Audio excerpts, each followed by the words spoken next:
నేను ఎన్నికలు నోటిఫికేషన్ వచ్చినప్పుడు మాట చెప్పా, వైఎస్ఆర్సీపీ పక్కా గెలుస్తారు 2 జడ్పీటీసీ ఎన్నికలండి. అంటే సజావుగా జరుగుతుందేమో అని అనుకున్నానండి నేను. అంటే ఎన్నికలు కూడా సజావుగా జరుగుతాయేమో, ఎలాంటి దాడులు లేకుండా, ఎలాంటిది ఏమీ లేకుండా సజావుగా అంతా చాలా సామరస్యంగా జరుగుతాయేమో ఎన్నికలు అని అనుకున్నాను నేను. ఎందుకని ఈవీఎంలు కూడా లేవు, ఏదో వాళ్ళని నొక్కేసుకుంటారు, లేదా పైన ఎక్కడో ఆపరేట్ చేస్తారంటే లేదు, బ్యాలెట్ పేపరే. కాబట్టి డ్యామ్ షూర్గా వాస్తవాలు జరుగుతాయి, అంత నిష్పక్షపాతంగా జరుగుతుంది అని అనుకున్నాను నేను. కానీ అలాగేం లేదు.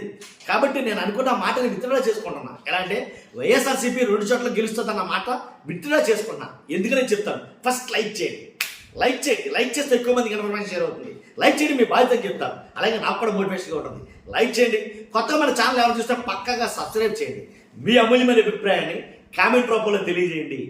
వైఎస్ఆర్సీపీ 2 చోట్ల గెలుస్తుందని నేను అనుకున్నా నా మాటని నేను విత్డ్రా చేసుకుంటున్నాను. కారణం ఏంటంటే చెప్తాను ఖచ్చితంగా. కాబట్టి లైక్ చేయండి, సబ్స్క్రైబ్ చేయండి, షేర్ చేయండి. ఏంటంటే వైఎస్ఆర్సీపీ 2 చోట్ల ఘోర ఓటమి అయితే చూస్తారు, ఎలాంటి డౌట్ లేదు దీంట్లో. ఘోరంగా ఓడిపోబోతుంది. కాబట్టి ఇదేంటయ్యా, నువ్వే కదా మన గెలుస్తుందని చెప్పావు, మళ్ళీ ఇప్పుడు ఓడిపోతానండి అని మీలో చాలా మంది అనొచ్చు. నిజమే, నేనే చెప్పా. ఓయండి, గెలుస్తుందని చెప్పింది నేనే, అలాగే 2 చోట్ల గెలుస్తుందని చెప్పింది నేనే, ఇప్పుడు ఓడిపోతానని చెప్తుంది కూడా నేనే.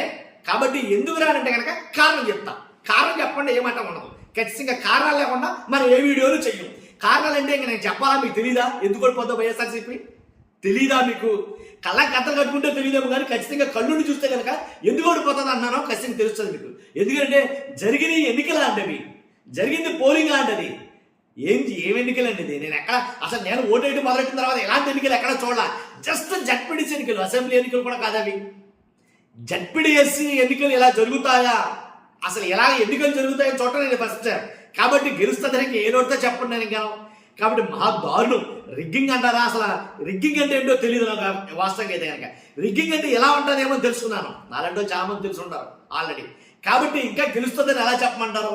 రిగ్గింగ్ చాలా దారుణంగా జరిగింది అనేది కనుక వైఎస్ఆర్సీపీ నాయకులు ఆరోపిస్తారో, చాలా చోట్ల దానికి ప్రత్యక్ష కథనాలు అయితే కనుక మనం చూసాం వీడియోలో. ఏంటి, ఒక టేబుల్ వేసుకున్నారు, ఇలాగా ఒక టేబుల్. ఆ టేబుల్ దగ్గర 10 మంది కూర్చున్నారు. 10 మంది కూర్చున్నారు, వాళ్ళ చేతిలో వాటర్ లిస్టులు ఉన్నాయి. ఆ వాటర్ లిస్ట్ నుండి వాటర్ స్లిప్లు చూసుకుని చెక్ చేసుకుని ఈ స్లిప్లు పట్టుకెళ్ళు అని అంటే అతను అంటాడు, నాకు 70 సంవత్సరాలు దీంట్లో 70 సంవత్సరాలు ఉంది, నాకేం 70 లేవు, నాకేం మా 20-30 ఉంటాయి కదా, దీన్ని ఎలా పట్టుకెళ్ళానంటే ఎలవయా, ఏదో 70 అయితే 30 అయితే ఏదో లేసాయి, ఒట్టేసాయి, ముందు తర్వాత చూసుకున్నా, ఒట్టేసాయి అన్నాడు ఆయన. నిజంగా తర్వాత ఇంకోటి అడిగితే నీ పేరేంటి, ఇది బట్టి నువ్వు ఒట్టేసాయి అన్నాడు. ఇలా ఓట్లేసేస్తే ఇంకా వైసీపీకి వెళ్తుందని చెప్తుంది. నా మొహం ఎనలిస్టులే అసలు ఎనాలిసిస్ అనేది నన్ను అడిగితే బూత్ అయిపోయింది. ఇంకా ఈ రకంగా ఎన్నికలు జరిగితే ఎలా చెప్తామండి? ఏదో నిష్పక్షపాతంగా జరిగితే, మనం అనుకున్న అనాలిసిస్ ప్రకారంగా జరిగితే, ప్రజలందరూ సామరస్యంగా వెళ్ళి లైన్లో నిలబడి 1 by 1 ఓటేస్తే వాళ్ళ మనసులో ఉన్నది ఏదో చెప్పగలం జరుగుతున్న పరిణామాలు బట్టి. అంతేగాని మనోళ్ళే 10 మంది నుంచి ఇట్టా పాటా పాటా పాటా పాటా పాటా గుద్దితే అసలు ఇది నెగ్గుతుందని ఎలా చెప్తామండి ఇది? కాబట్టి అలాగని కాదు, కానీ మొత్తానికి ఎలాగైతేనండి ఖచ్చితంగా ఘోరంగా అయితే ఓడిపోద్దని అనిపిస్తున్నాను. ఎందుకంటే చూసిన పరిణామాలు, కానీ ఏదైతే కొన్ని పరిణామాలు చూసామో, కొన్ని సంఘటనలు చూసామో, దాన్ని బేస్ చేసుకుని నేను మాట చెప్తాను. రిగ్గింగ్ అంటారా, లేకపోతే పోలింగ్ అంటారా? కొన్ని చోట్ల అయితే అసలు ఓటేయడానికి మా ఓటు మమ్మల్ని వేయనిమ్మని చెప్పి మోకాళ్ళు కాళ్ళు పట్టుకుని షూ పట్టుకుని బతుకుమంటున్నాడు కొంతమంది ఓటర్లు. కాబట్టి మా ఓట్లు మేము వేయకుండా కొంతమందికి సిరా వేసి నువ్వు ఓటేస్తారా ఎల్లో, ఇంకొంతమందికి ఇలా టిక్కేసి నువ్వు ఓటేస్తారా ఎల్లో అని చెప్పేసి బయటికి గెంటేశారంట చాలా మంది. అలో లక్షల మంది ఏడుస్తున్నారు. ఓటేయడం కోసం ఏడవడం నేను ఎక్కడ చూడలేదండి. ఓటేయడం కోసం అడుక్కోవడం నేను ఎక్కడ చూడాలి. నా ఓటు నేను వేస్తానని అడుక్కోవడం నేను ఎక్కడ చూడాలి, ఇక్కడే చూసా. ఇంకా ఎలా చెప్పమంటారండి గెలుస్తుందని? ఓటేయడం కోసం కాళ్ళు పట్టుకుంటాం, నా ఓటు నేను వేసుకుంటాను, నన్ను వేసుకొని ఉండని కాళ్ళు పట్టుకోవడం నేను నా జీవితం నేను ఎప్పుడు చూడాలి. కాబట్టి ఇంకెలా చెప్పమంటారు? నా అనాలిసిస్ తప్పని చెప్తాను నేను. ఒక అనలిస్ట్గా నేను మాట్లాడాల్సింది ఏం మాట్లాడాలో నాకే అర్థం కావట్లేదు. కాబట్టి ఏది గెలుస్తుంది ఎలా చెప్పమంటారు?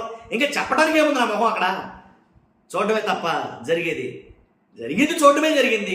అసలు జరిగిన ఎన్నికల్లో జరిగిన ఆ సరళి, ఆ పోలింగ్ తీరు, ఆ విధానం నా భూతో నా భవిష్యత్, గతంలోనూ భవిష్యత్తులోనూ ఎప్పుడు జరగదేమో. మరి 2029 ఎన్నికలు ఎలా ఉండబోతున్నాయో తెలియదు, కానీ ఆ వాటిని తలుచుకుంటే ఇంకా అసలు ఐ క్యాంట్ ఇమాజిన్ అని చెప్పాలి ఒక మాట చక్కగా చెప్పాల్సి వస్తే కనుక. కాబట్టి 2 చోట్ల వైసీపీ ఘోరంగా ఓడిపోద్దని నేనే చెప్తున్నా, దాంట్లో ఎలాంటి డౌట్ లేదు. కాబట్టి చూద్దాం ఏం జరుగుతుందో.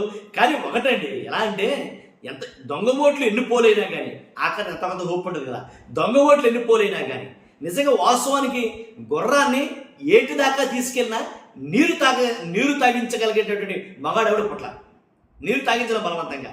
కాబట్టి అలాగే దొంగ ఓట్లు ఎన్ని వేసుకున్నా సరే నిష్పక్షపాతంగా వెళ్ళి ఓటేసిన వాళ్ళు ఖచ్చితంగా వాళ్ళు వేసిన వాళ్ళు అసలు వాళ్ళు ఓట్లంటే ఏమిస్తే కనుక అప్పుడు ఏమన్నా కొంచెం ఆశలు ఉండొచ్చేమో. అంటే చూద్దాం ఏం జరుగుతుందో ఎన్నికలు అనేది. చూస్తున్నా మీరు అందరూ మీ అభిప్రాయం కామెంట్ రూపంలో తెలియజేయండి. ఫస్ట్ అయితే లైక్ చేయండి, కొత్తగా మన ఛానల్ చూస్తే పక్కగా సబ్స్క్రైబ్ చేయండి. Thank you very much.